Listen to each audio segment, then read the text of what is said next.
We're in part 3 of a series called The Erosion of Marriage. And in this, we've kind of been talking about some of the things that are eroding marriage away. Some of the things that are just pounding against the shores of what we know as holy matrimony. We kind of leaned into that in the beginning of February. And we're taking a different turn for the next 2 weeks, and we'll wrap this up next week. But we're going to I want to specifically talk to the ladies this morning. And guys, you're going to kind of just listen in and hopefully cheer me on and as we try and speak towards the different sides of male and female. I have gathered the next 2 weeks. I'm going to be speaking a lot of material out of a book called Love and Respect. It's by Emerson Eggerichs, PhD, clinical psychologist, does marriage conferences. We've used some of his material before, but I do want to give credit where credit is due in regards to some of the material that I'm using. I really thought about just trying to show some things to you guys, but it's too much material to cover on a Sunday morning. So I'm borrowing some content and then mixing it with some of my own research. I want to read a verse this morning. And I use this a lot. It's Matthew 19, 4 through 6. And it says, and this is Jesus speaking, it should be read in your scriptures. And he answered and said to them, "Have you not read that he who made them at the beginning made them male and female, and said, for this reason a man shall leave his father and mother and be joined to his wife, and the two shall become one flesh." And this is the part that usually I end most of the marriage ceremonies that I do with. "So then, they no longer shall be two, but one flesh. Therefore, what God has joined together, let not man separate." And almost every single wedding I end with this, because it really just summarizes, hey, what's happening today when we do a marriage ceremony is you've got two people becoming one in the eyes of God. That is biblical. It dates back to the Garden of Eden. And you have that at the end. What we tend to forget, and oftentimes is not really centric to what we look at in regards to marriage, is the first half of that. And that is, in the beginning, God made them male and female. That there is male and female coming into play. That not only do you have two people coming together as one flesh, but you have two distinctly unique people, not in taste, not in all the things that we kind of compartmentalize and do these, compatibility profiles. Are you a morning person or an evening person? Are you a type A or all that? But you have gender coming into play, male and female. And so I want to go in this morning and I want to talk specifically towards the female. Why? Because we go ladies first, right? We always want to go ladies first. But also because I really think men are at a deficit in today's culture. So that's really one of the other reasons that I want to go into this morning. Now, last week we went into my response is my responsibility. We talked about fighting and conflict and a little bit of those things, and we talked about owning our responsibilities and not really letting us cast blame on a particular person. We talked about the issue not really being the issue, that our spouse doesn't cause us to act a certain way, but the fact that our spouses are used by God to show us why we're responding a certain way. All that is foundational to the way we're proceeding now. So if you missed last week, I encourage you to go to our website and listen in and kind of catch up with that. But today, we're going in to looking at gender. Now, here's the deal. In today's culture, we've become a very love-dominated culture. We've come with the issues of male and female, gender, where we can go to the bathroom. All these things are springing forward at us, right? We've got the transgender movement coming into play, and so many things are warring against male and female. So much so that we put a lot of focus on that stuff, but really don't pay attention to the way it goes in and plays in the dynamic of our relationships, in our marriages. Now, you don't have to be a rocket science to watch a little boy and a little girl and see that they're different. But for some reason, there's a disconnect as we age, as we get into marriage, as we get into dating, and there's this disconnect, and we begin to focus on personality types and all these other things and really ignore the gender aspect. So there was a Washington University study that was done, and this was referenced in Dr. Egridge's book. 2,000 couples over the course of 20 years, and they looked at and studied these couples and came to a finding that there were two primary ingredients at play, not the only ones, but the primary ones that were leading to successful relationships over the course of 20 years. And they were found to be they were love and respect. Those two key ingredients were at play in this Washington University study. Now, they're not the only things, and there are definitely more things at play, but they said if you had these two primary ingredients in a relationship, that was a good indicator that you were off to a great start and we're going to have a successful relationship. Not economics, not how many kids you had, not education level, not all those things. Because here's the reality, is oftentimes, and we talked about this last week, we think that the issues that we have are the problem, right? That if we just had a little bit more money, we'd have a great relationship because we fight about money. Or, if the kids would act a certain way, or we didn't have as many kids, or if we did have kids, or we had more, all these factors, we begin to think that those things will just come in and play. But the reality is that there's people all across the world who have hardly any money, and they have great marriages. There are people in our country who have too much money, and they have horrible marriages. So these factors that often we think will solve our individual relationships are not the key issue. This study said love and respect. Now here's the deal. The Bible got it right 2,000 years ago. Because if you look at Ephesians 5:33, Paul's writing to the Ephesian church and he says, "Nevertheless, let each one of you in particular so love his wife as himself. And let a wife see that she respects her husband." So the Apostle Paul, writing the Ephesian church, is already ahead of Washington University's study. He indicates and says, look, these two ingredients need to be at play in a relationship, love and respect. Now here's the problem. And guys, this is where we come short oftentimes, is we are in a very love-dominated culture. Hugely dominated by love, right? And the feminist movement in America has a huge part to play in this, okay? They are out to take off the heads of men as we know it. Now, I'm not saying that it's evil.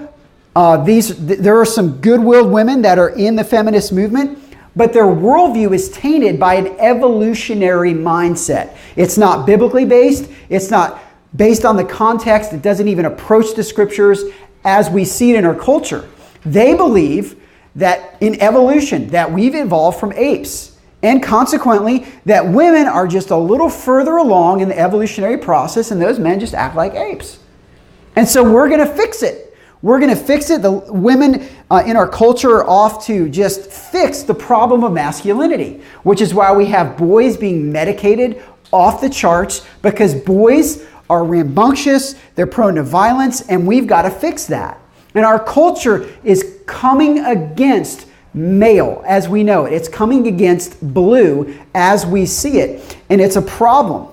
Men need to be more like women. They need to be more loving. They need to be changed. And women are working hard in our educational institutions, in media. You have this confusion now with boyhood, which is why the transgender movement is becoming so strong, because they're capitalizing off of a lot of the things that have been sown and are now being reaped in what we see in this feminist movement. Now, that's also spilled into the church. And now we have, even in most churches, you see that there is not a lot of masculinity in the New Testament church as we see it today, which is why our church, we want to reach men. We want to go after men. We believe that men are are a huge catalyst. You see it in the scriptures. When a man comes to know Christ, it has a huge implication on the family.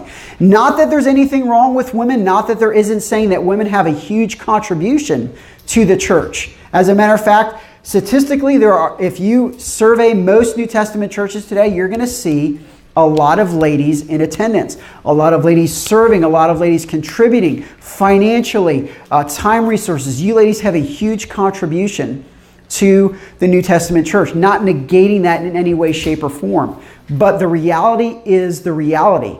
Men are at a huge deficit. Masculinity is at a huge deficit within our culture, and it's trickled into the church. And I think you ladies would just affirm that in saying the thing that you want to see most is the men, the boys, the young men in your families, in your sphere of influence, come to Christ and be changed by Him. I know that's what you want, right? But here's the deal, is when we come into the scriptures, we see that masculinity and both love and respect are conveyed within the scripture. But if you look and you fast forward into the book of Revelation, you're going to see a very masculine tone in relation to respect. See, oftentimes we think love, and we just sang about love, and that's great. We kind of think love is dominating the scriptures, and it's true. Jesus came because of His love for the world. The Bible says that. But you look at Revelation. The tone of Revelation has a lot more to do with us being honored and respected in the future than it does loved. I mean, just look at the context of us casting our crowns before Jesus' feet, right? There's honor, there's respect all through the New Testament, especially in Revelation, as it talks about us and our future with God. God is going to honor us a lot more in eternity than He is necessarily just going to love us. Both are going to be at play, but honor is a huge thing. So this brings us to male and female communication. Okay, so we see things a lot differently in the way that we communicate, in the way that we talk, just in the way that we see colors, right? I think this illustrates very well just the way and how we look at things, right? Especially me. I'm mostly colorblind, and so I don't make a lot of color choices when it comes to things both at the church and even at my home, and the way I pick my clothes out and all sorts of stuff, because I don't see certain colors very well. But why? Is this wrong? Is it wrong that one person sees more colors than the other, or one person? No, it is not. There is nothing wrong with it. However, it is largely different. That there is something different in male and female, but not necessarily wrong. Now, culture wants to say that it's wrong to be a certain way. It's wrong to be masculine in the traditional sense, but it is not wrong. We see that it is just different. And this goes into the way we communicate. So Mr. Egger just gave a really good illustration in his book and even in some of his talks, right? So if I was to go in and you know, me and Danielle are getting ready, we were going on a Valentine's date, and Danielle looks in her closet and says, man, I have nothing to wear, right? Ladies, she wouldn't mean that she has no clothes in her closet. She would just maybe mean that she has nothing new. Okay? Now, if I was to, you know, say to some of the guys in here, man, I'm opening up my closet, I got nothing to wear, I'd probably mean I have nothing clean. Right? And you'd say, she ain't doing your laundry either. You know, oh my goodness. Right? And we would, now, same thing said, completely interpreted completely different, right? Why? That's just male and female, right? You ladies be like, Danielle, let's go out shopping, you know, grab the credit card, we'll solve this right now. Everybody responds to that differently. Everybody, why? That is simply male and female. That's just the way God's designed us. Let's give another instance, right? So let's just say you're a guy and you're married, you're a newlywed, because mostly newlyweds would do this. But, you know, your wife is just complaining, man, I ate way too much cheesecake at Christmas, put on all these extra pounds. You know, I have nothing to wear. I'm suffering. And so, you know, you're a guy, you're out there and you're at Walmart and you pass through the book section and, you know, dieting for the Christian woman, right? Post-holiday recipes. And so you say, okay, you know, you buy this book and you're like, oh, you know, she was just complaining. So You take that book and you take it home and you hand it off to your wife and,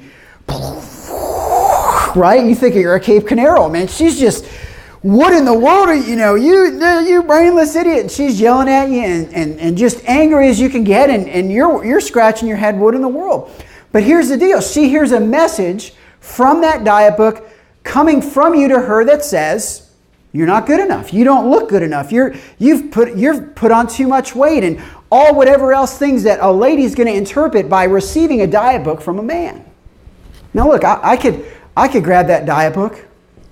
I could take it and I could hand it to Mr. Stratton. And he's going to say, cool, what's for dinner? You want to go to Outback? It would mean absolutely nothing if I was to get that book and give a diet book to a guy. As a matter of fact, it'd kind of be awkward, actually. What in the world? Okay, well, thanks. Maybe it was free or something like that. Why? Because we interpret that completely different. Danielle could give me a diet book. I'd be like, great, okay. Let's eat some gluten-free, trim healthy mama stuff. I'm all down for it. I'm not going to be offended whatsoever by that. Why? It's just pink and blue. It's not wrong. It's just different. It's just the way we interpret these things.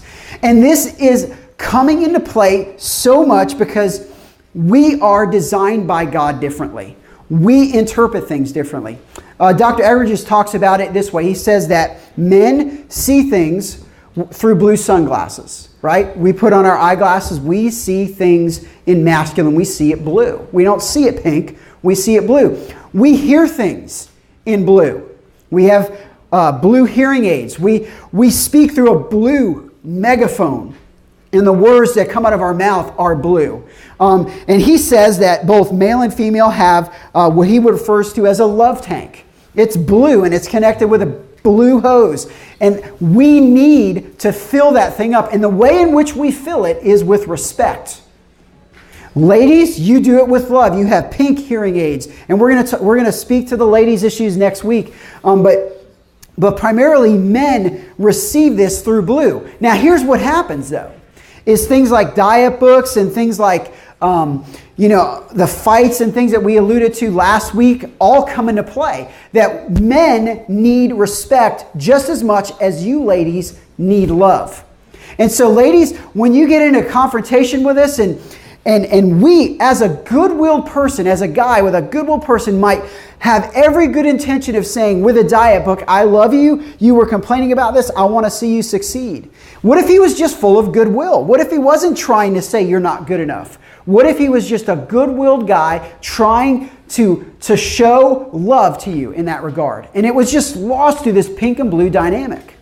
And so in that, with you coming and storming at him, you come in and you stand as a beautiful fawn on his air hose that feeds his respect. He's going to react not with love, not with, words of affirmation, but he's going to respond harshly because he's starved for air. Here's the deal. And this comes, ladies, I know you have every good intention to show love and respect to your husband, but oftentimes there's something lost in translation in this blue dynamic. That the things that you're saying in pink are lost in translation to blue. In the midst of a conflict, there are things that can be said and are often said that play out in regards to this. I'll give you another example that comes into play.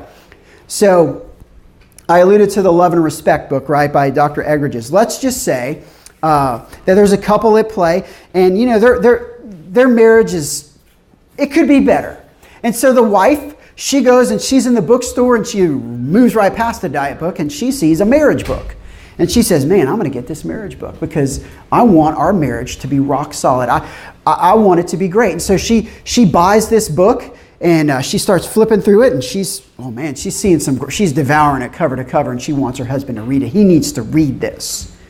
But he doesn't have time. He's working a lot. So I'm going to highlight all the areas that he needs to read, right? She highlights those and she sets it on the table where he watches sports or eats his deal and she just leaves it there because she wants him to read it. Now, guy sees it, Guys, we know that these marriage books exist, and, this guy says this is the third marriage book this year. And last two, we got in huge fights. I'm not going to read this marriage book. We got in huge fights. So he realizes that, if he reads it, there's going to be a huge fight. But if he doesn't read it, there's going to be a huge fight. But he's in less trouble if he doesn't read it. So he's just going to leave it there. And he stonewalls. He doesn't read the book. And this sends a message to a woman that, man, he doesn't care. He's not reading it. He doesn't want to grow. He doesn't want to engage in these things. And so she feels, interpreting that through Pink, that, man, he just doesn't love me. He doesn't care. But here's the deal. When we go into these fights, when we have these confrontations, there's something that happens with a man where we go into what is referred to as warrior mode. You ever have a conflict, right, with your husband, with your significant other, and he gets mad at you?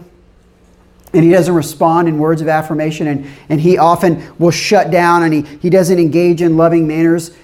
And he goes into what's called warrior mode in those instances. If you've ever engaged with your husband and he has been a little semi-angry or hostile, this is what happens. In warrior mode, our heartbeats go up to about 99 to 100 beats per minute. We get very angry, tense. You see our facial expressions change, and we go into warrior mode. Now, in warrior mode, God's given us this because it's very useful in battle, but it's not so useful in your home, right? You don't want this in your home. We don't want this in the, with the kids sitting on the sitting on the couch watching us engage in conflict. But here's the deal. In warrior mode, God gave us this because it's very handy when somebody's breaking into your home, when we're in battle and bullets are whizzing by. This makes us go into attack mode. We will decapitate somebody, we'll go to war, we'll take somebody out, we will shoot accurately, we will grab knives, we will kill, maim, and destroy in warrior mode. This is God-given, it's masculine in nature, and He wants us to have this. Now, two things happen in warrior mode. Either you fight or you flee, right? Now, when you're in war, you don't want to flee, but when you're at home, aggravated and angry at your wife, your tendency should be to flee. Why? Because we don't want to hurt. We want to flee. We want to get away and calm down and get our heart rate down.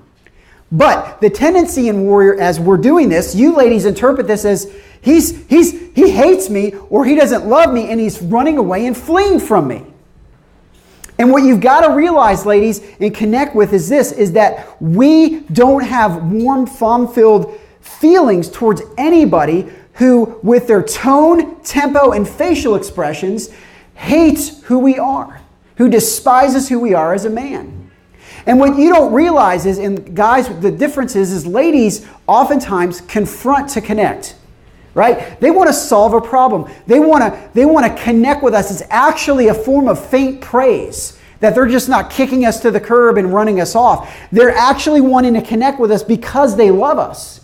But ladies, what you got to realize is, in the midst of these circumstances, is the best thing for us to do is to step away and simmer down, because we cannot connect and feel strongly and affectionately towards someone who, with their facial expressions, fingers in the face, and hostility says, I don't respect you. I don't want anything to do with you. You'll never get respect from me, Buster, until you change right now. That's what we hear. That pink and blue dynamic comes into play in the midst of these kind of conflicts. And so that warrior mode, while it's very handy, has everything to do with love when we're fleeing hostility. Why? Because we guys know this intuitively, right? Look, if I took Danielle years ago, we went up to Atlanta, and I took her to a play, and I think it was the Fox Theater or something like that. And in the midst of that, it's not the best neighborhood in the world. It's downtown Atlanta, and there's people walking by and stuff like that. And so in the midst of this, I kind of shield and try and protect her from, some guys that might be standing on the curb or something like that. But here's the deal. There's no way that me as a guy is going to walk up to a group of guys standing on the corner and roll up and say, hey, stupid idiot, get off of the curb. You're intimidating my wife by the way you're looking at her. Now, I probably could and maybe would be tempted to, but I'm not going to go roll up to a group of guys and say anything like that. Why? Honor code. You don't diss another man on his turf. You don't diss a guy. I'm not going to roll up into George's house and say, hey man, you need to do X, Y, and Z. It's not my domain. I would not disrespect a man in his own home. It's honor code. That's just the way we work as guys, okay? But ladies are very disconnected from this. You would confront to connect. You would do this out of goodwill motivation and not understand what we as men understand with honor code. And because of this, there is conflict and there is contention oftentimes in the midst of relationships because of the dynamics that are coming in with pink and blue. All of this comes into play, and it is not wrong, it is just different. Now you may say, okay, respect, I got it, guys like respect, but we ladies like respect too. And while that's being true, so I bought Danielle a Valentine's Day card just this week. And as I'm going through the card section, there was nowhere where I saw, and I haven't seen it in my 40 years on earth, I've never seen a card that says, hey baby, I respect you. Right? I haven't seen it. You probably haven't either. And even if it did exist, Danielle doesn't want that card. You ladies want LOVE, right? You want love. You may say, I can't live with a man who constantly disrespects me. You know what? You don't even love me. You'd land on love every time because love is your primary communication factor. It comes into play when you look at Ephesians chapter 5. In Ephesians chapter 5, the Bible says men are to love their wives as they love their own selves, and women respect their husbands. There is nowhere in the Bible where you will see you won't see anywhere in the Bible where a woman is commanded to agape love her husband. It's not in there. Why? God would never command you to do something that's already in your nature to do. You love to love. It's in the nature of a woman to love. But what does the Bible command a man to? To agape and phileo love his wife. Both brotherly love as well as unconditional love. And the eros love kind of comes into play regardless of the fact. Why? Because God doesn't have to. He's not into redundancy. Men need that command to love their wives. And women need the command to respect their husbands. Why? Because it's in our very nature. God knows this. So here's the deal. You ladies are commanded by God to unconditionally respect your husband, whether he deserves it or not. Now that's a hard pill to swallow sometimes because you may say, well, you don't know my husband. You don't know the way he acts, the way he's treating me, the things that he's doing or the things that he's not doing to show me the love that I so desperately need. He's got that pink air hose to my love tank just knotted off with a pipe clamp, and I can't breathe. I can't stand what's going on. But here's the deal. No one in here would say that I would not love Danielle until she deserves it. No one would say that, right? If I was to come in here and say, you know what, Danielle needs to earn my love. No one would say that, particularly in our culture. We would say, no dice, you love her no matter what. She's your wife. That's your role. You love your wife. Doesn't matter how she's acting. Doesn't matter what she's done. She is to get your love. But when it comes to respect, for some reason, that goes out the window. It's just completely not in play when it comes to these things with masculinity and with love and respect. I want you to think about the military. The military is traditionally been a very masculine domain. Most of the movies that we guys like to watch will have military battle scenes and things like that, and we really connect with the unconditional respect that is often given in the military. You go into the military, you can earn respect, you can achieve respect, and when you leave, oftentimes people ask, where did you serve, right? It comes into play, where did you serve? It's called the service. And when men go in to the military or anywhere else, if you were to say firemen, policemen, there is an area of respect that is given to people who serve in these public service areas. And there are two things that happen when a man gets unconditional respect. And you see it at play in the military. The first thing is they serve. They serve. It's why it's called the service, right? They go there and they serve, they sweat, they put their lives on the line. Same thing with policemen, firemen. They'll run into a burning building, all out of service. And they get respect for this. So the first thing they do is they serve. The second thing that happens with unconditional respect is men die. They die. They lay down their lives. They jump in front of bullets. They throw themselves on grenades. They give their lives to protect and provide freedom or safety in the context of their vocation. Now here's the deal. Culture says, ladies, that if you show a man unconditional respect, he will trample you. He will rule over you. He will lord over you. He will by no means give you love and affection. He will trample the needs and he will treat you in a subservient way. But not a good-willed man. A good-willed man, when you show him unconditional respect, will serve you. He will serve you well. He will provide for you. He will meet your needs. And culture has also tricked us into saying that if you treat a man with unconditional respect, he will kill your emotions. That he will lord over you and he will trample you and he will never show you respect at all. But not a good-willed man. A good-willed man will die for you. A man, hey, we have bad hair days just like everybody else. He will have days where he fails you and all these things, but most things across the board, a man dies when given unconditional respect. And in the context of your relationship, in your marriage, when you give a man unconditional respect, he will die for you. And don't negate that. Because Jesus said, no greater love has a man than this, than a man lay down his life for his friend. Jesus said that. When you show a man unconditional respect, he will serve you and he will die for you. But this comes in to play once again with a question. And I wanted to start off with this.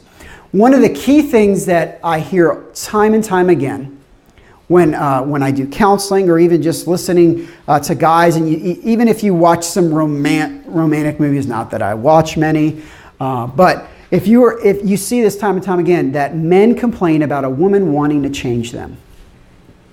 Now, some people will be straight up and say, he needs to change. If you live with him, you'd want to change him too. Totally get that. Now, guys, we tend to view that in a negative connotation, but remember, women connect. They connect to show love. They engage. This is a form of love. But oftentimes, I know Danielle wants to make me a better person, just like I want to make her a better person. So oftentimes, motivations have to be in play here. But again, there's something that happens in translation with Pink and Blue, where we oftentimes see the love that you're giving in the wrong way, based on, again, tone, facial expressions, and all those things. But oftentimes these desires to change or make us better are received wrongly. Regardless of whether you want to change your husband or you're just like, man, I think he's great. He's perfect the way he is. He's a great guy. Never want to change him. Regardless of the fact, something comes into play when we talk about men and change. Because I want to change. I want to love Danielle better. I want to be a better man. I want to be a better husband. I want to be a better father. And I would venture to say that every guy in here wants to do the same. Whether you're married, single, all of us want to move towards becoming more like Jesus. We want to become better. And our wives, as we talked about last week, have a huge part to play in that. Danielle plays a big role in the sanctification process of me becoming more like Jesus. That is exactly what Paul talked about in 1 Corinthians chapter 7. He said, hey, if you're married, you're going to have conflict. There's going to be a bit of trouble in there. Just like anything else in life. Why? Because in the midst of conflict, we become better people. So ladies, how do you change your husband? If we were to just say, okay, let's change the guy. Oftentimes, culture says for you, that means making him more like you. And we alluded to that, right? The feminist movement in our nation saying we need to make men more like women, and consequently that trickles into your relationship and you're tempted to say, I'm going to make my husband more like me. And I'm going to do it in this manner. Oftentimes that's by treating him or engaging with him like an external object and saying, okay, I have, this piece of paper and I'm going to change it and we're going to do this and we're going to do this and we're going to make these folds. And by the time I'm done, this paper is going to look completely different than it did before. I'm going to fashion it into something that's going to be awesome and useful and everybody's going to enjoy. Now, I can have great motives. I have no ill will towards this paper, but I want to change it. Here's what I want to dial in and I want to leave you ladies with is this. It's found in 1 Peter chapter 3 verses 1 and 7. We're gonna look at the first part. It says, wives, likewise be submissive to your own husband, that even if some do not obey the word, they without a word may be won by the conduct of their wives. Peter is saying here, and he's talking to the ladies, and in verse 7 he goes on to talk to the men, and we're going to go there next week in looking at the guys. But he says this, wives, be submissive to your husbands, that they may be won by the conduct of their wives. Ladies, if you want to change your husband's conduct, you do so by changing yours first. What Peter is saying is the way in which you engage your husband is not by externally working on him. It's done by working on you. That if you will show your husband unconditional respect by the way you treat him, by changing your conduct, the way you interact with your own husband, that you can and will change him. That they are one. What does one mean? What would he mean by that? Well, that's in the context of the person receiving it. He's saying, ladies, you will have what you want in your husband and from your husband by first changing your conduct in a submissive or respectful manner. That you will get the most out of your relationship by showing your husband unconditional respect. You say, well, he doesn't deserve it. Well, there we go. We're back to that again. Could it be that your husband just has a different need than you do? Is it wrong that men need respect and women need love? No. It's just different. It's just, again, going back to what Jesus said, it's just male and female. But so many times in a love-saturated and love-dominated culture, we often default to love. And you're confronting and chasing down and trying to give your husband love. You're motivated by great goodwill. Guys, never think that your wife is motivated out of hate. Her pursuit to engage you is faint praise. She's not giving up on you. She's confronting you because she loves you. She wants to be close to you. And we're just oftentimes interpreting these things that are motivated in a different color, just different from us. We're viewing these as contempt for who we are as people. But that's not entirely accurate. Oftentimes, it is just motivated by love. So ladies, showing unconditional respect to your man is ultimately what is going to win him. It is what is going to change him.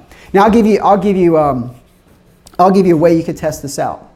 Dr. Egridges was talking about this in his book. He calls it the respect test. And he challenged some of his clients to do it this way. He said, okay, here's what I want you to do. I want you, your husband comes home from work, just give him a few minutes. But he was talking about a woman who wrote into him and was saying, yeah, I tried the respect test. So my husband came home from work, and he went upstairs, and he was taking his laying his stuff out and changing clothes and things like that. And she said, I walked in, and I just, in a very soft manner, I said, honey, I was just thinking about you today, and I was just thinking about all the different things that you do that make me respect you. And then she turned around and left the room.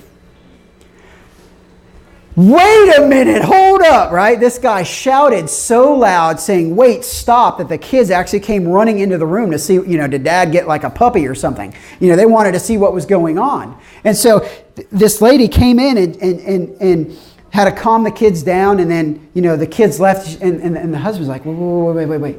Go back to that thing you were saying about, the things that you respect about me. Why? Because Blue recognizes Blue. She was speaking his language, just like she did when they were dating. See, when you were dating, if you think back to that time, you were just touting on him, how strong he was, how hard he worked, how good looking he was. You were just pouring on the respect, and consequently, he was showing the love as well. But when you begin to speak that language, when you begin to show unconditional respect to your husband, you'll snap his head. He'll just, what? Why? Because we recognize our own language. And ladies, God commands this for you. He wants it from you. And why? Because God ultimately knows your husband better than you do. That the best way for you and your husband to connect, the best way for you to get ultimately the love that you so desperately want, is found in the book of Peter when he says, you'll win them by your conduct. And that doesn't mean trying to change him and coming in him where you click warrior mode all the time. You've got to avoid warrior mode. You may say, well, I was just, yeah, but it's not just the way you act or the things that you say. There's also many things. Tone, tempo, inflection, all of these things come into play where we get that. Just like the guys on the street corner, right? They may not be saying a thing, but we guys, we know how to talk. It's like, hey.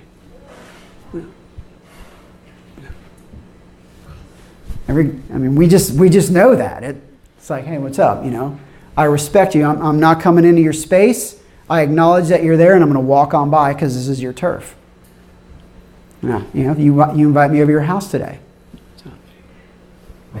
Step in, you can come in. Come on, I'll show you my guns and, all that stuff. Why? And you ladies, you have the same dynamic at play with you ladies. Why? Because we understand that God made them first male and female. And it is not something that we ignore. It's something that we embrace. It's not something we view as wrong. It's just something that we view as different. And you do this, ladies. You put this into play. You will get off of that crazy cycle, of that disrespectful, unloving cycle that you oftentimes find yourself engaging in when you're in this constant mode of conflict. Why?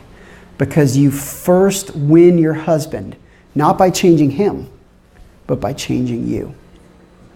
God knew it, He commands it, and it's ultimately the best thing for you both. Now, I know I spoke to you ladies specifically today. We're going to do so next week with the guys as we kind of speak to them and helping engage guys in a more loving fashion and kind of explaining things. I am going to lean heavily on the Word of God and some counsel from my wife in regards to that, because I speak blue as a male minister. I am not purple in any way, shape, or form.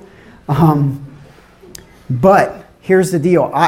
If I came across harshly to you ladies in any way, shape, or form, that is not my intent. My intent is simply to help you to walk things out biblically and give you the best relationships you can in the context of your own home. But we're gonna connect with you ladies and try and help out the guys from that side. But let me just tell you this, ladies, is that I hear your heart.